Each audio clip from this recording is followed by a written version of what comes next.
Welcome to the It's the Lag Show, everybody. It's us, the It's the Lag people, with a slow news week, but some chill topics for you. Listen to the chilled music I put in. It's nice and low. It'll fade out later. How are you guys doing? Yeah, I'm doing good. Good. Oh, good. I've got a baby. That's always good. Yeah. Yeah. Is he your baby or just a random one you stole? Or I'm pretty sure he's mine. I think so. That's good. And 50-50 Yeah. is what they consider good, yeah. yeah, But hey, yeah, Those are good odds in Vegas. That's what I'm saying. Either you win or you don't. Either it's your baby or it's your baby. That's 50-50. That's what I'm saying. Yeah. Well, hey, we got a nice slow news week for you guys today. We've got a baby for you guys today. We're going to start off. We had a big game release. What was it, yesterday? 2 days ago? Thursday? Yeah. Yesterday. Good old Horizon Forbidden West has come out. I, of course, have not had a chance to play it because I am a simpleton PC gamer with no means to play that Horizon game yet. But I believe Cammy and Luke have both given it a try. What do you got? What's your first impressions of it? I bloody love it. Oh. I like Yeah. it. We won't get into spoilers or anything, Yeah. but the pacing is pretty bizarre to me. It takes a long time to get going, and even then, the first 8 or so hours, it just feels like you're playing a DLC of the first game, in my humble opinion. Most because you're in very familiar areas, you're using familiar equipment, doesn't really shake anything up too much. The one thing that is wildly different, huge improvements to the animation and cutscenes, especially in the side content. Like Kimmy and I were talking before we started filming, the side content, at least in the first 10 hours or so, which is how far we are, way better than the first game, like night and freaking day. So they clearly listen to feedback. I don't get the impression they're trying for this to be like an RPG again.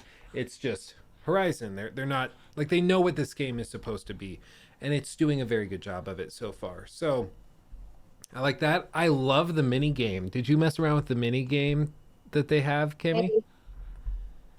So I did the introduction bit, and I thought I'll come back to this because I know I'll get obsessed with it if I invest too much of myself into it. But also halfway through playing it, I was like, I know Luke's gonna love this. He's gonna be obsessed with it because it's too much like chess. Yeah, it kind of is. It's crazy. So it's good. It is. It's I mean, you can try it when you play the game, but there's a board, there's different pieces that have different strengths. The board has different terrain, which add or decrease your attack level. So if you have the high ground, you deal more damage. The angle that you come at enemy machines has a huge impact on it.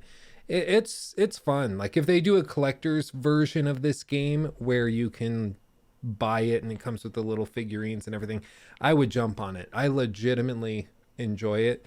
I like collecting physical versions of these games anyways. I have a copy of Orlog from Valhalla, the one saving grace in that game, in my display case. So if they ever come out with an actual version of this game, maybe they already did, I don't know, but if they ever do that, I'm jumping on it. It's banging. Well, there you go. Not only is the game feeling good, the game within the game is feeling good. Yeah. Which is nice to hear. That was my biggest gripe with the first Horizon game, as I've spoken on many times. I call them mashed potato people because they don't look particularly great animation-wise in the cutscenes. Everyone stands like this, really stiffly, hello, Aloy. We have something in mind for you today. Yeah. And then they just stand there. I will say, speaking of graphics, Cammy, are you playing on fidelity or performance mode? Performance. So I've bounced between both. And the reason is because the performance mode on PS5, we're both playing it on PS5. Yeah. You can play on PS4, but we're playing on PS5. And the performance mode on PS5 has some bizarre bizarre upscaling artifacts. So what it looks like they're using is something like some variation of DLSS or a similar tech where they render certain portions of the screen at full resolution and other portions at lower resolutions, and then they upscale the lower resolution parts. The problem is Horizon has so much like dense foliage and grass in the distance that it causes it to look super grainy in the distance. Same with hairlines, fine hairs. It does a really bad job of upscaling properly. So it can get really distracting. Once you notice it, you won't be able to unsee it. It's kind of infuriating. The fidelity mode that favors resolution completely solves the issue. Zero problems. It looks fantastic. Like straight up silly how good it looks, especially in cutscenes. But you got to deal with 30 frames. And the game, I believe, by default on PS5 plays at the 60 frames. So if you like notice the artifacting and try to go to the resolution setting, it's a little bit of a system shock. Just to come from 60 frames drop to 30, it's pretty harsh. But I haven't decided whether I'll finish the game at 30 frames or 60, because the artifacting is pretty bad. But then again, like if you don't notice it, I'm envious of you, because I think 60 frames obviously is going to be the better bet. But I've noticed it and I can't unsee it. Am I crazy, Cammy? Have you noticed anything like that? Not noticed a single thing. I am so jealous. Yeah, envious. It is No, I haven't actually upsetting to me. Not noticed a thing. I'm like, oh, it looks beautiful. I've heard other people complaining about that, which makes me think that maybe I'm just one of these people that doesn't notice. Not that it's not happening, but just I haven't noticed it. Maybe now you've said it, I will, and I'll hate you for it. But It's like I think it was Joseph Anderson. In one of his critiques, he mentioned that the Sheikah Stone slate in Breath of the Wild looked like a pack of Hearthstone cards. And like once you see that, you can't unsee it. And every time you play that game, you're going to be like, oh, Link is about to play Hearthstone every time he takes it out. So it's one of those things. Once you see it, you can't unsee it. But it's really good. So far, like, do I think it's doing stuff totally differently that would take it from the 8 that the previous game was to this one being like a 10? Probably not. I think it's definitely a 9.5 so far. Really, really good. But it hasn't wowed me with too much yet. So we'll see how it carries on through the rest of the game. Well, as someone, oh, excuse me. So as someone on the outside, how is that? Because they made a big deal out of the glider thing. How does that feel? Have you guys been able to use that yet? Is that like a later game thing, or did they introduce it nice and quick? they don't introduce it quick. I think it took me 6 hours to get it. Yeah. Oof. Just okay. about Basically, 6-7 hours. there's 2 hours, and then you get like the title screen, and then at the 6 hour mark, you actually get into the Forbidden West, and that's when you get the glider. It's why, like, on Twitter, I don't recall who tweeted it, but it was funny. She basically said you can play the entirety of Resident Evil 8 Village before you even get to the open world in Horizon Forbidden West. And people were like, that's ridiculous. That's unbelievable.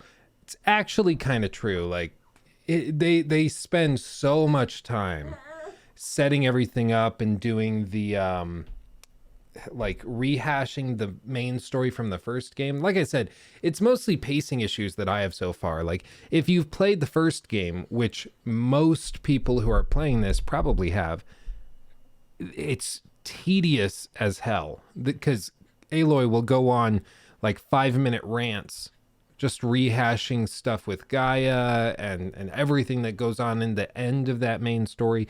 I don't know, maybe Guerrilla's internal numbers showed that not many people finished the game, so they were like, we need to recap it for everybody. I really don't know, but what I do know is that it just feels like they take so long before they even show you the Forbidden West in a game called Horizon Forbidden West. It's just weird that it takes so long. I didn't mind because I really liked the banter between Val and Aloy. So I didn't mind the rehashing because it was kind of like Aloy was telling Val, and Val would be like, "This makes no sense," and she would be like, "Oh, you stupid fucking idiot." And I just found it really funny.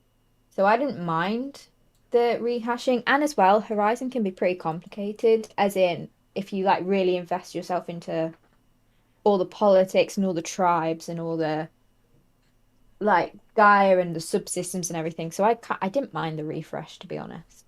I think maybe you're being a little too harsh. Perhaps, but what I would say is like I don't mind the refresh, but it's like we were talking on stream about this. Most games, like for instance, The Witcher 3. Witcher 3 has, of course, a lot that happens in The Witcher 2 narratively that informs The Witcher 3. Yeah. He's just, Ooh. he's just it has a lot that happens that informs The Witcher 3. And if you want the recap, if you want information, and if you want the game to explain kind of where you're at in the story, those dialogue options are there. You can talk to people, you can read documents in the world, and that information is there to be found. But they don't spend 6 hours like slowly leading you into what's going on in the story of The Witcher 3. They set it up pretty quickly, and then you start hunting for Triss, or hunting for Yen, hunting for Triss, hunting for Ciri, doing your thing. And so while I don't mind that they take the time to like rehash everything, I just think there's a better way of doing it than forcing it in main story cutscenes and dialogue options that take so long. Because a lot of people, especially, let's be real, even in our Horizon Forbidden West launch day stream, tons of people were coming into chat being like, are you excited for Elden Ring? Like a lot of people are pumped for Elden Ring and are going to play this for a day or two. Elden Ring will come out and they will set it down and jump on that. And for a game that takes 6 hours, 7 hours to really get going, I'm worried that a lot of people just won't go back to it because they're like, it just feels like the first game, or it doesn't feel like it's that amazing yet. Even though it picks up a lot of steam after 6 hours, a lot of people I think are going to play the first chunk of it, be like, it's so slow to get moving, and they're just not going to return to it. So pacing issues are real. Hi. And I think they, it's just weird because I don't know why they thought that this was the best bet. Are you just like super tired? Remember, we're saying 6 hours. We did all of the side content. That's So true. like, those people who are like, they just want to play the game and then they want Elden Ring, probably won't do the side content. In which case, I don't know. It must be more like 4 hours, maybe even less than that. You think how much of the first lot is just optional? Yeah, lots of those. Even so, I'm not like, saying the pace is perfect, but I think yeah, and I mean, you know. not every game sticks the intro setup. Like even The Last of Us Part 2, I think that lead up and intro is so long that it takes, I mean, it really affects replay value. So I don't think, many games do this really, really well. It's just like if you're going to talk about Horizon and Forbidden West and what they could have done differently or what could have been improved, then I think this is one of the things that you could have done differently just to refine it. But all told, like, I'm just now getting into the portion of the game that I feel like they really are most proud of and that they spent the most time working on. Are you going to fall asleep in my arm? It kind of looks like it. So I'm excited to see what the game has to offer in these later acts and sections, because right now it's good.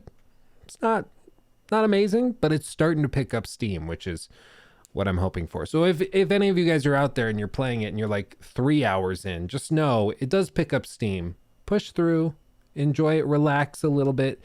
It will get noticeably more intense. Because once it opens up, to keep things vague, once it opens up, it really opens up. I know Yeah. that basically doesn't mean anything, but Or like, you're kept in a section of the map, which is still open, but you're kind of kept in one section. An event happens, and you'll know when it's happened, and then it's like, okay, off you go, like run along, whole world. There you go, proper open world.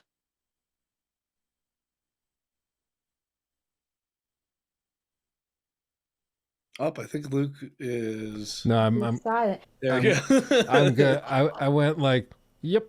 And the second I said that, I think I woke Locke up. I think he had passed out. And Oh. so he like jolted up. But yeah, all told, I think it's worth picking up, especially if you have a PS5 and you've been waiting for something to play on it. I think it's definitely worth trying. I Well, think good, I good, like it good. more than Luke, What and it's very, very good. it's very likely that Cammy is a little bit further in it than I am, which could be why it's okay, dude. Why it's hitting her very positively, whereas I'm still coming off of the long intro, so I'm like kind of exhausted after doing some bland stuff. I also don't mind some of that bland stuff quite as much as you do. Yeah. But then I did really like the mini game. Like Well, really you liked know, it. I spent more time doing that than I noticed people on what's stream in it? were like, Okay, is dude. this Horizon? Start with Like, the what are we mini doing? game. It's like, I'm having a great time. Shut up. I think So, it says a lot when, like, literally as soon as we started this like call, we were like, we've done the side quest with the chef, and there was 3 pinches of salt, yeah. not 2. Like, it Well, says a lot yeah. that already we're like laughing about very minor side quests. Yeah, the fact that the the characters in the world are real enough that you can joke and remember lines of dialogue and little meme like things they say. It's pretty good. It's pretty great. I'm gonna go lay this guy down in his bed because he's falling asleep in my arms. Jacob, why don't you talk to everybody a little bit about the thing that just happened that you're very excited about? That's right. There was a release on Netflix yesterday. I built my whole schedule around getting this, watching it, getting a review out. It's the Cuphead show on Netflix. I've been waiting for new Cuphead stuff for a while. As you know, I love the game. It's turned into like my solitaire. I play it constantly. Love it so much. DLC's coming in like June or July, something like that. The delicious last course. But the TV show came out. It's little episodic, 12-minute episodes, 12 of them. It's a super fun show. I was really concerned about it because it wound up getting a TVY7 over here, which in Britain I think is just, I forget how your guys' stuff is reviewed. Do you guys also have TVY7? I know you have Peggy for rating system for TV. We do not have. No, we don't. It's Not like that I the know of. TVY7 is like, I think, a Quite good. step above. It's like something that if you've ever seen like I'm trying to think of an example that's not like current that we might be able to relate to. Like shoot, I'm not sure what TVY. I guess no, not even Tom and Jerry would be TV. No, some episodes of Tom and Jerry are TVY7, like that rating system. So, but pretty young audience is what I'm trying to say is what it got rated for. So I was a little like, oh, I thought they were going to get a little bit crazy with the animation, do some wacky stuff, and it turns out they still do all that stuff. They just wound up getting a lower rating for it. So it legitimately is. I was taken by surprise. I thought it was going to be like a little kids show, which again, perfectly fine by me. I could show it to my little brother; he'll love it, and I still get a little bit of Cuphead stuff. But it legitimately feels like if we're within the time period of like when Cuphead was like the 1930s, that animation time, if they were to make like a Saturday morning cartoon with that art style, with those characters, with that world, it's exactly what that show feels like, which is really bizarre, but they pulled it off so well. And the animation, of course, just like in Cuphead, that's the highlight of it. Because I don't, have you guys seen much of it yet? I haven't seen any of it yet. Ooh, okay. So you get, Oh. I'll keep this in mind, everyone. Go in blind and don't no distractions. Just take in the sweet animation because Is it they still put like a all lot of hand time. drawn and everything? Is it still what? Hand drawn? Well, I mean, in a way, I'm pretty sure it's done in Flash, but it's in that style. Yeah. And they did like a film grain effect over it. It's not like a super distracting one either, so if you're not looking for it, you won't notice it. It's a smart modernization of it, I would say. It's a Yeah. good way to get a bunch of episodes done. But the animation is incredible, and one thing that it legitimately blew my mind in a few areas because they took some of the tidbits from the video games, like where you have like a 3D model or something, or like an actual physical set built and you're animating on top of it, and they integrate that in. But then they go a step further to where the camera movement, they love, like in a few of the episodes, just zooming out, zooming in, like handing the camera around with all these different angles so it's one continuous shot. It looks so good, so beautiful. I love it so much. And like I said, it does feel just like a little Saturday morning cartoon with all of your Cuphead friends. So it's great. I love it so much. And I understand some people were disappointed that it wasn't a little bit more, I don't want to say serious, but like an overarching story in line with the video games, which I can kind of get why people would be upset about that.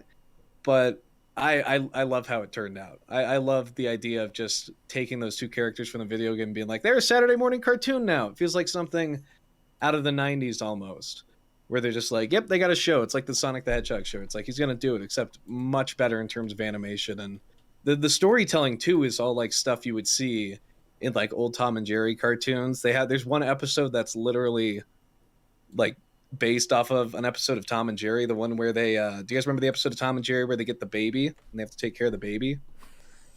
Vaguely. I think so, yeah.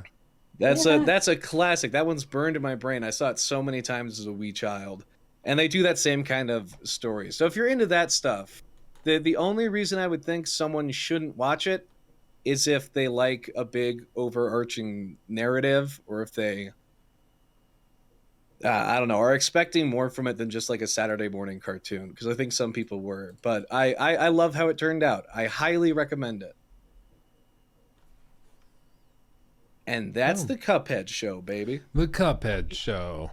Yeah, I mean, you probably mentioned it while I was gone, but how involved was this, like the actual studio with this? Because obviously it's been a while since the base game released. Everybody's wondering what they've been doing. Is this part of it? I'm not sure how involved they were. I do know that they do the title cards like you get in old cartoons like Tom and Jerry, where it's like Warner Bros. Or whoever owns it, but it's Studio MDHR. So their branding is on every single episode. So I'm sure they had some part in it. I doubt that. I'm pretty sure they sent animation off to another studio because, again, I think it's all done in probably Flash, if I had to guess. But they do a fantastic job with it. If this was 100% like given to just like another team, and MDHR was just like, we'll help you with like little tidbits and things, that makes it even more impressive to me with how it turned out, because it's such a genuine like attempt at doing something from like the 30s, 40s, 50s and bringing it into the modern era. I love it so much. It makes me so happy. Oh yeah, it's good. Two thumbs up. 2 thumbs up. You know what doesn't get 2 thumbs up? The Uncharted movie, which I saw. It was kind of sad. I bought tickets. So I don't know if you guys use this, but Cinemark has an app where you can pay monthly. You get discounts on snacks and concessions, and like you get free popcorn and ices and stuff. And then you also get a credit for a movie ticket every month, and you can bank them up. So I didn't realize, like, through all of COVID, I kept this membership accidentally, as one of the billions that people have that gets hidden in their bank statements. And so I accrued like a stupid number of credits to go see movies. So I was like, okay, well, I need to go see Uncharted, so I will book tickets for the first showing of the day, like the very first showing in this theater, Thursday at 4 p.m. So I bought like 3 tickets, and I asked, like, I was planning on Nikki coming, and we were going to get grandma to watch the baby. Then I was going to have my buddy Caleb come. Everything fell through, so it was just me. So I'm sitting there with like 2 seats on either side of me, all alone. And like they delivered the popcorn to the seat and they set it on the seat next to me that was empty. I'm like, yeah, that's mine. Like I looked so sad, especially because the rest of the rows were full because I ordered these well in advance. So like it's a pretty full theater and I'm just sitting there alone with empty seats on either side of me. It looked really sad, but I had a great time. Met a couple fans, ironically enough. It was fun. And we like, I wasn't expecting much from the movie.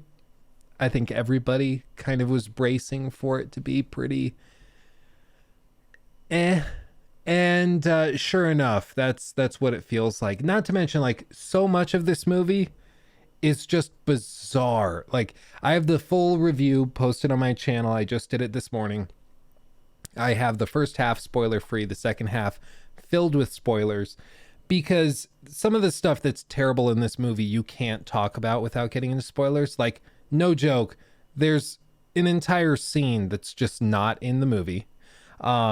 I know we were reading like little preview reviews on Rotten Tomatoes, and they referenced a missing scene they thought was there.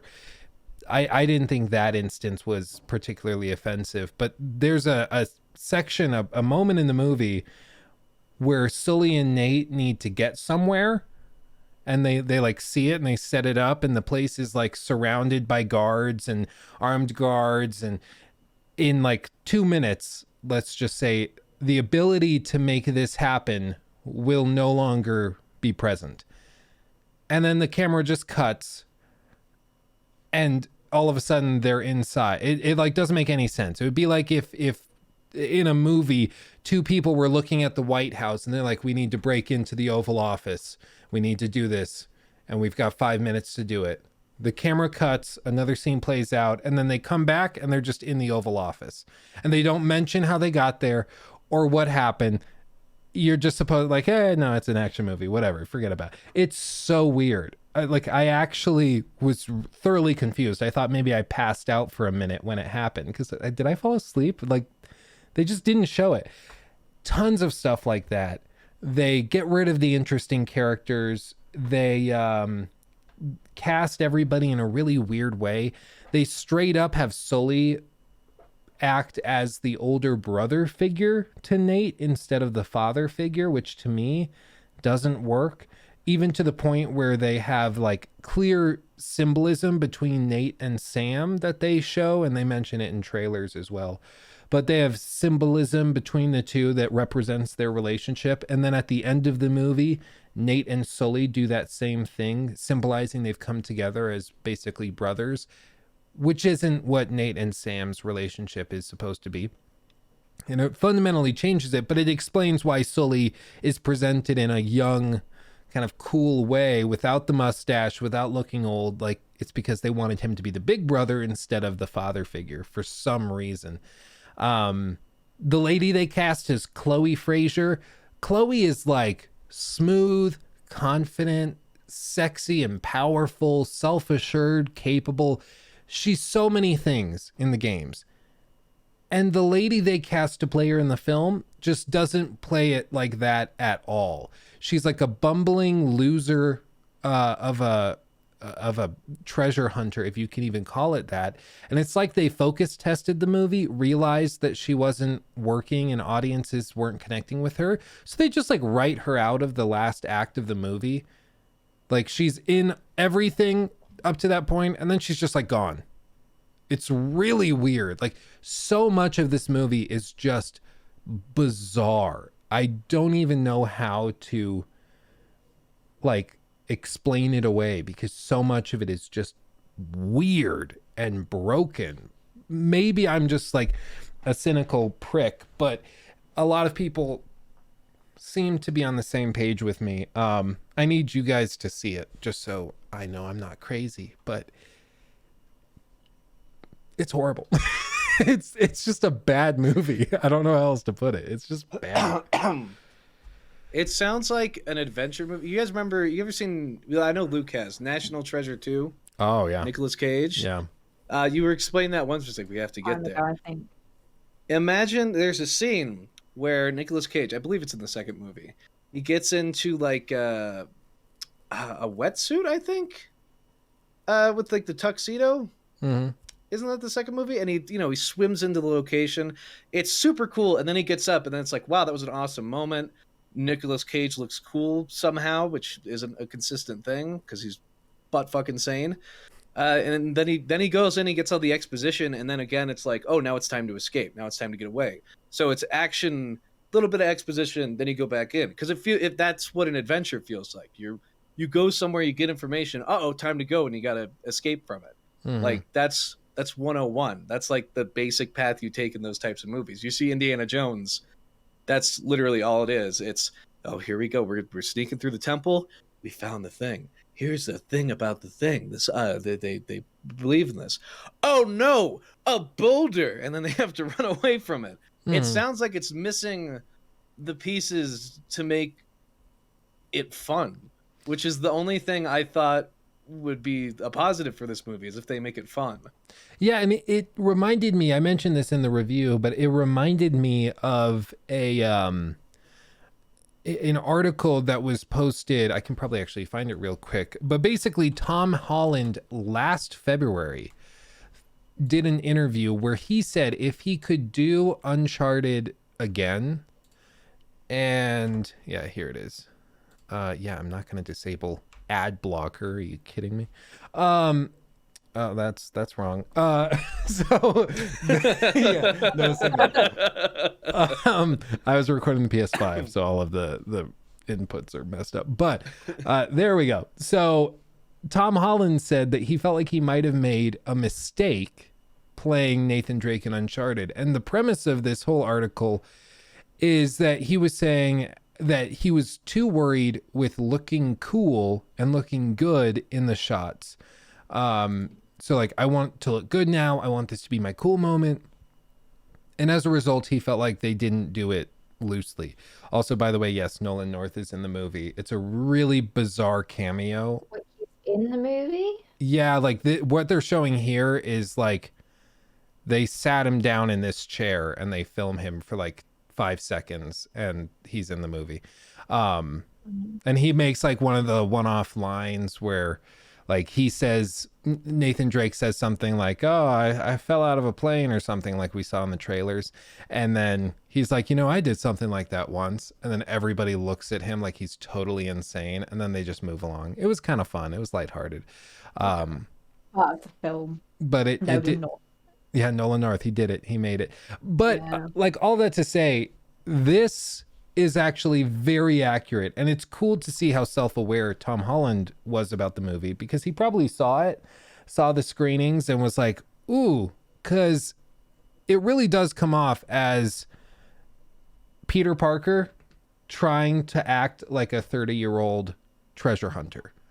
It doesn't come off as Nathan Drake, which I know that sounds weird and flip-floppy, but like they have him randomly do like backflips and like wall jumps and stuff that Spider-Man would do.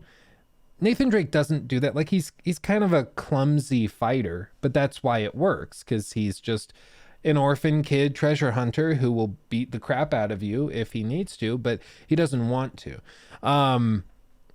And so there's just so much of it that's really odd. I think a sequel could refine it very well. They set up like 3 sequels by the end of the movie.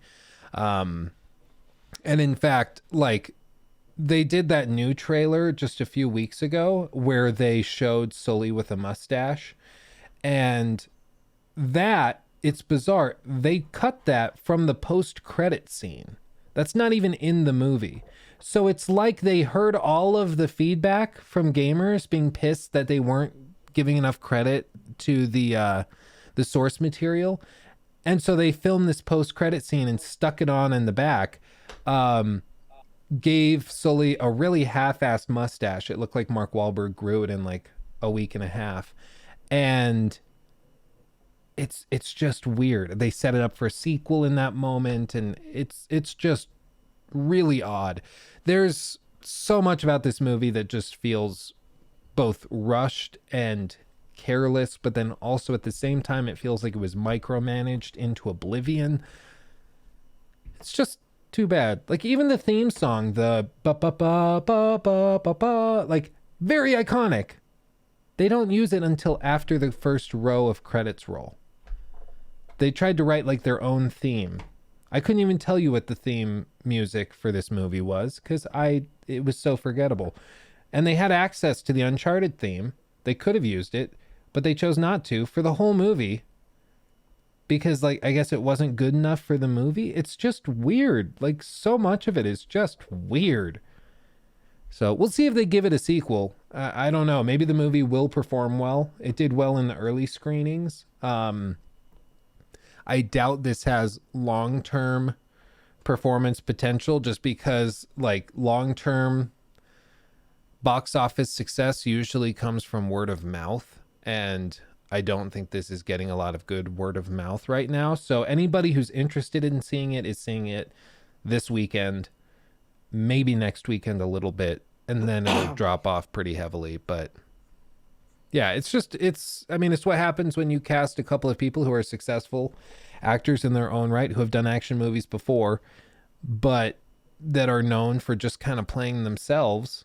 And then you don't ask anything more of them. You're like, yeah, just be Mark Wahlberg, be Tom Holland, jump over stuff, look cool.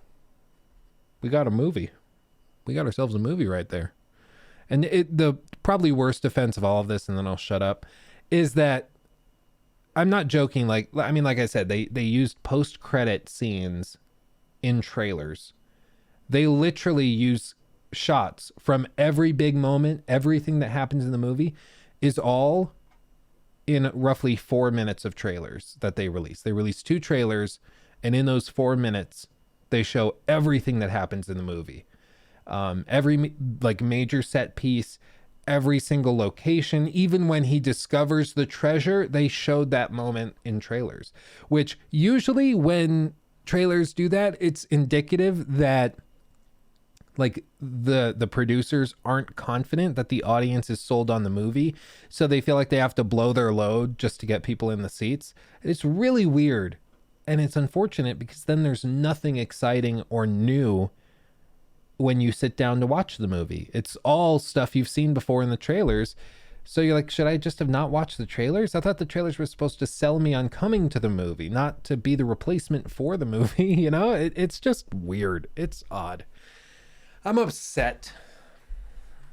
Well, I can't believe I never noticed it, but I Googled it. Right as you said, it seemed like they were micromanaged. I was like, oh, that's right. This is a Sony film. Sony is A-okay with their animation department when they give it to the right people. Keep in mind, Sony also did the Emoji Movie a few years back. They screw up constantly. They did a bunch of bad Adam Sandler movies. But if you this entire situation, I can't believe I never realized it. It's exactly what they did with the Amazing Spider-Man movies. Do you remember the trailers for that? There were scenes they put in of like Dr. Connors, the lizard, being like, "You want to find out who your parents are, Peter? Come and find me." That's not in the movie. They just take these. It's their whatever trailer house they use, because it has to be an in-house trailer house. If they, or maybe they have them on contract or retainer, who the hell knows? They just have this group that they like. They give them all this footage and they go through and they don't know what the cut of the movie is, and they have to slap it all together. Because the same with the Spider-Man movies had like 2 post-credit scenes or something ridiculous like that, and they were cut really weirdly and it felt bizarre. This is a Sony thing for sure, and I think that at this point, like it's easy to forget. But I think after hearing what I've heard about this movie, I think Sony just sucks at stuff. I think they're just bad at making movies, and any good movie they get is it is not thanks to them whatsoever. It's not thanks to Sony, the company. It's thanks to the directors. It's thanks to everyone on that staff.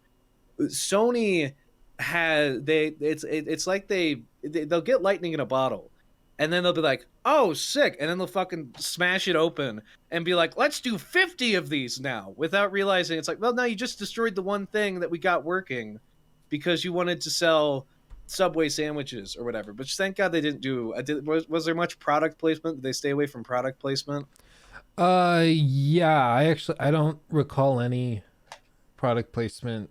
So if they did it, I didn't pick up on it. They did it Like, well. they had Mercedes cars and stuff that they show a few times, but I mean, it's Mercedes. You know, I don't consider that particularly aggressive. You know, if like the billionaire were driving like a Toyota a Toyota Camry, then I'd be like, okay, that's odd. But I mean, the billionaire driving a Mercedes, okay, like I could see that. Yeah, that makes sense. And I agree. Like, it was one of my issues with the first Spider-Man movie with Tom Holland, and then the second one was better, but still had issues. This most recent one was far better. But the first Spider-Man movie, the whole thing to me just felt like a film made by 60-year-olds who were trying to appeal to the young people, you know, where they just like, oh, yeah, no, the kids will love this. We go to the Washington Monument, and then Zendaya turns to the teacher and like sasses him and is like, oh, this was built by slaves. And gives like the look to the camera. And it was like cringy as hell. And then the teacher like, oh, blah, blah, blah, blah, blah, blah, blah, goes away like the Swedish chef to cook something. It's Charlie Brown's parent, the teacher. Yeah, wah, wah, wah, wah, wah, wah, wah. It's so weird. Like, but that's what the movie felt like to me. I was like, okay, you like can you make good social commentary on like the impact of slavery in the United States? Of course you can. But like, this is a Spider-Man movie, and you wrote that in to try and be like, see, MJ can school the teachers just as good as anyone. I'm like, you're not. It doesn't work on me. It just comes off as cringe. If someone is going to do good social commentary in a film, it's not corporate conglomerate Sony. Yeah. You're not going to. That's why when people got. Because Sony was also responsible for Ghostbusters 2016, which is why I was skeptical. And same with the newest Ghostbusters. They're responsible for that. Both those movies very heavy with product placement, more so the 2016 one than the current one. But the current one has like Walmart as a main set piece. So I was concerned they do something stupid like that. But going past even the Tom Holland Spider-Man movies, those two Amazing Spider-Man movies, god awful, just terrible, terrible films. This reminds me so much of that situation where it's just they have something fantastic that they are not responsible for, but they want the attention for it. Naughty Dog was responsible for the success of Uncharted. They made Uncharted. It's not all thanks to Sony. Sony just gave them an opportunity to publish it. Spider-Man was not thanks to Sony. They just wanted a piece of that pie. The main reason Spider-Man was incredibly popular, it'd be a safer bet to thank someone like Sam Raimi or Tobey Maguire than it would be to be like, oh, thank you Sony for Spider-Man, or oh my god, thank you whatever that guy's name is who screwed up the Amazing Spider-Man series, who got like a special thanks at the end credits of Spider-Man Far From Home. They just want to they just want to take credit for stuff they have no business taking credit for, and they want to make it their own, but they're not talented or skilled at making it. So they just make big piles of garbage and then complain about the people that are upset about it because they're like, I thought you guys loved this thing. What do you mean? You don't like Spider-Man now? You don't like Ghostbusters? You don't like Nathan Drake? What's wrong with you? It's the same attitude as like Blizzard. Like, you all have phones, don't you? Where it's like, yeah, just you don't understand your disconnect. audience. Yeah. And that's why, like, I ask in the review, I'm like, okay, so who is this movie for? Like, what's the audience? Is this supposed to be for gamers? I don't think so, because like gamers would have preferred more references to the games, at least a little bit of homage. Even something as simple as a mustache would have done it. Just a little something. So I don't think it's for them. And then for regular action adventure audiences, it's just a bad action adventure movie. So it's not for them. It's a movie for nobody. And it's what happens when you have like corporate managers who aren't creative and don't understand films or what makes a good movie. You have them micromanaging the directors. It's the same thing that happens with like Suicide Squad, where it's revised repeatedly and all of the creative influence of the directors and the visionaries is stripped out, and the film can't stand by itself. And it's just unfortunate, because I think the Uncharted movie could have been really cool, but we'll see. I mean, I think what what will be interesting is like The Last of Us on HBO, because that of course is another Naughty Dog IP, but apparently Naughty Dog and Neil Druckmann specifically are much more involved in that production than they are in this movie. So I will be very interested to see how that plays out, because if that ends up being amazing, we very well could see like Naughty Dog becoming not just a video game studio, but they would open like a film division where they have writing staff that works on television and film and stuff. Like you could very realistically see that. Oh, I think I got to go sign for this package. You guys. Go sign for the package. We can. Well, Kimmy, what do you think of all that Uncharted talk? Because Luke actually just brought something up. I realized that there's another piece of news I wanted to talk about too. Ooh. In regards to a video game television series that is not The Last of Us. But what are your because me and Luke went back and forth a good bit. But from what you've heard, with our many complaints about Sony and Luke before seeing the movie, I'm not gonna pay to go and see it. Put it that way. Like when it comes out on TV, maybe I'll watch it. But I've thought from the off, like there's so much wrong with the Uncharted film. So, you know, none of that shocks me. It's like whatever. What a shame, but whatever. What is your news?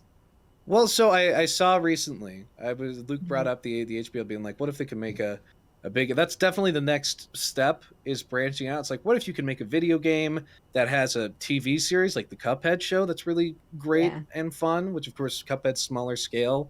And they also just kind of had a beautiful, beautiful niche of 1930s rubber hose animation that I love so much. Another company, of course, trying to do that is good old Bethesda. They have a Fallout TV series going to Amazon. And they announced the casting of one of the lead roles. And I think Luke still has his headphones on. He's going to... Oh my God. Fuck? Did you order a coffin?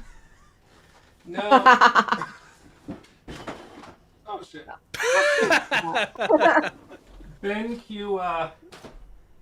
BenQ sent me something.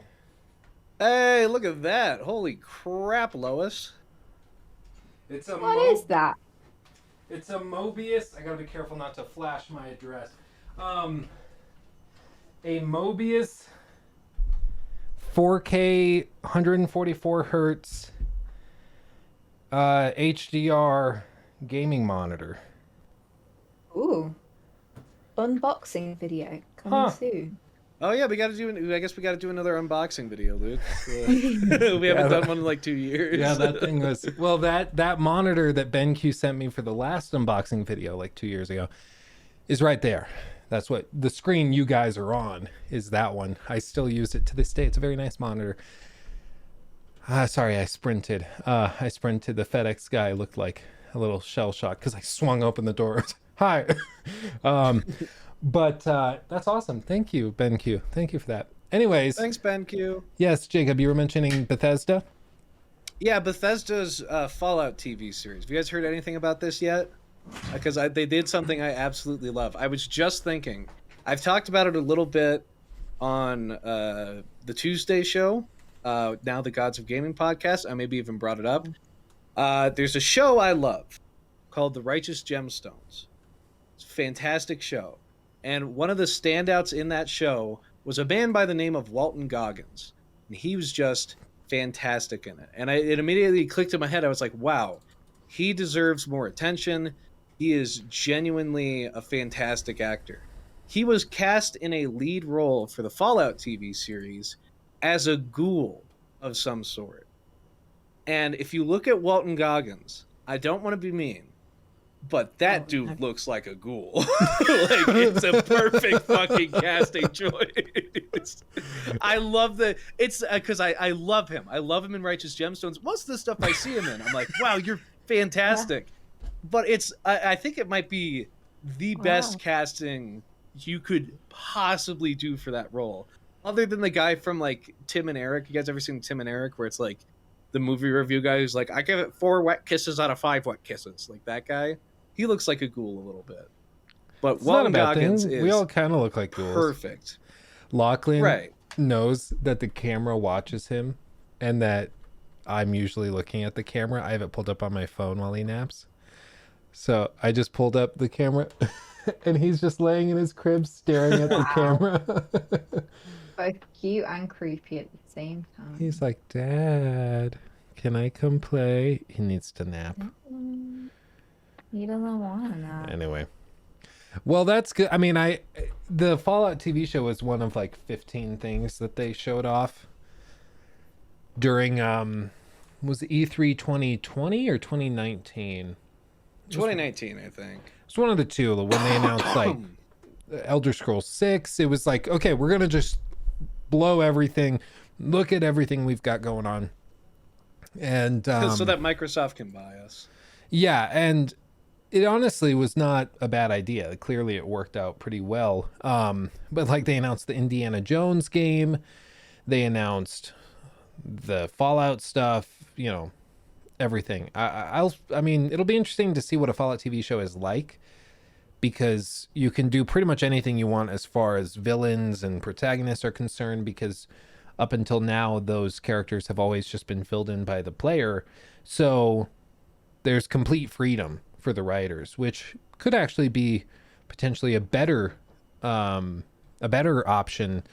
than something like Uncharted, where the characters are so unique and so recognizable that if you don't live up to exactly what people expect, it'll just be disappointing. I mean, it would be like doing a Harry Potter TV show where you recast the role of Harry Potter. And it's like that just isn't gonna end well. It just won't, you know. And so this actually could work. Lachlan, what is Lachlan do? He's just like, he's just staring. He's like, Dad. Oh. Yeah. A little Oh, cutie. that face. He's smart. He's smart. He knows. So yeah, So yeah. cute. He makes you forget he's shit right before this. Yeah, right before we Yeah. started filming, he just destroyed an outfit. It was intense, but now he's good to go. Oh, well, good. Yeah. Yeah, hey, speaking of shit, Walton Goggins, sorry. I think it's Walton Goggins, Walter Goggins, who knows. I will say, I love him. If he's in the Fallout TV series, I don't want to speak too soon, but everything I've seen this man do is fantastic, so at least you'll be getting one pretty damn good performance out of the show. Because Amazon, they also have that Lord of the Rings Rings of Power show that they did a trailer for over the Super Bowl. I don't know if you guys wound up seeing that. It looks odd. It looks very, very odd. I don't know how that'll go, but I don't know. I love the casting choice. I can't wait to see it. And like you said, I think the ideal way to adapt video games is to just make a story within that world, because ideally people fall in love with the world of a video game, and sometimes you can fall in love with the characters for sure, but it's a lot easier to just take it and be like, we're going to turn it into this kind of thing, like the Cuphead show. It's like, it's a side-scrolling like shooter play. It's like, okay, we have that art style, we have this, what can we do with that? We'll do little episodic Saturday morning cartoon. That's what we'll do with that, and that works really well because you don't have to. They didn't go, okay, we have to tell this story with these characters from this game in this order. They have to find this, and I think having that freedom can be a very, very good thing. And starting off with a good casting choice like that, hey, I'm A-okay with that. Yeah. Even if he does look like a ghoul. He does. He looks a lot like a ghoul. He plays. He's the guy in the Nationwide commercials that like throws himself through windshields and stuff. Oh yeah. So he's great. on your side. especially when you I love jump me some through a Mario Gardens. window. Yeah. I love it. So yeah, Well, hey, not, gang. not like a Yeah. crazy news week, but it's always a pleasure talking with you guys. And hopefully, if you guys out there in internet land have seen any of the stuff we talked about today, you have opinions and thoughts that you would like to share. So let us know what those are down in the comment section below. We'd love to hear them. And do you guys have any other things you need to plug or last things you want to address? No, I think we're all good. Great. Yeah. Well, thank you guys for watching. Much love. Stay safe out there. We love you very much. We'll see you in the next video. Hugs and kisses. Bye-bye.